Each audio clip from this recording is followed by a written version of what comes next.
People might suggest that Harry and Meghan are having, well, a terrible week, perhaps a terrible month. Some might suggest, of course, they've had a terrible year in 2023. It all started off, didn't it, so well, or at least Prince Harry thought so. There he was, dropping his truth bombshells with the release of his book Spare, which went on to become a big-selling autobiography, biography, whatever you want to call it.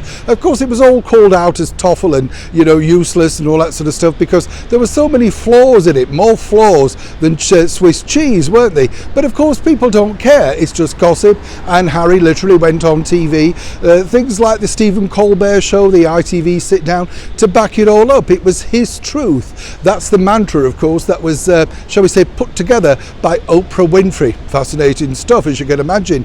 But now Netflix has come a-calling. As ever, let me explain.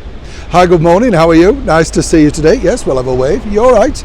By the way, did you know on this day in 1904, and no, I wasn't there, I'm just pointing this out, I like to share. And the people say to me, did you see that film? And it's a silent film. You think, what decade do you think I was born? But seriously, on this day, 1904, the London Underground over here, obviously in London, went electric. Yes, you see. Proof, of course, that they were caring about the climate all of those years ago. I don't know if you know this, by the way, but it was Queen Victoria, her trip on a London Underground that basically got the masses to agree to start to go on it because, they were very nervous. You've got to remember there were candles lighting the cabins underground. Can you imagine how dangerous that would have been? And as ever, a little bit like the railway, once Her Majesty the Queen Victoria, had been on it, they thought, oh well, if it's good enough for her, it's good enough for us. You see, that's how royalty works. I'm not saying we're the same today, but fascinating nonetheless, isn't it?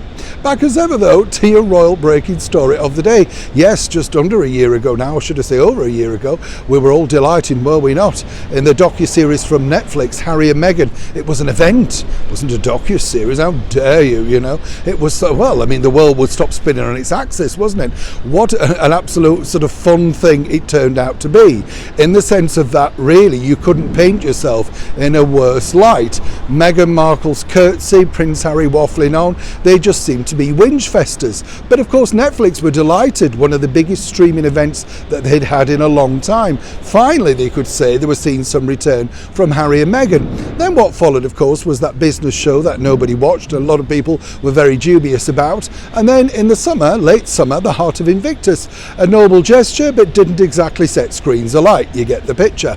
Now, Netflix have told them, quite frankly, we want this. Harry and Meghan, 1 year on. Chance to answer your critics, chance to kick back, say exactly what you think about X, Y, and Z, and more importantly, things like the coronation and, what went on and what were your thoughts.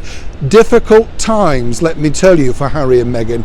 As we now know, their Archibald Charitable Foundation, bit of a shambles, Invictus Games looking a bit messy, and of course Meghan Markle not exactly delighting as we're waiting for that slate reveal of all the exciting things she's going to be doing. Here's where it gets really interesting though, because quite frankly, Netflix want that. That's it. They want Harry and Meghan 1 year on. They couldn't be more direct. They see this as a hit. They see this as somewhere of recouping some of their massive, outpouring of money so far. And while Harry and Meghan have to debate, will they be forced into doing this and create more negativity again?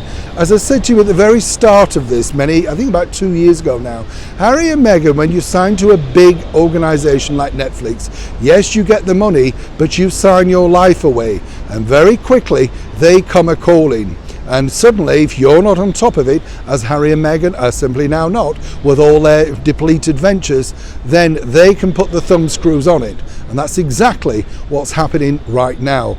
Truly, Netflix will demand, or it will be goodbye. It's as simple as that. Neil Sean in the very heart of London.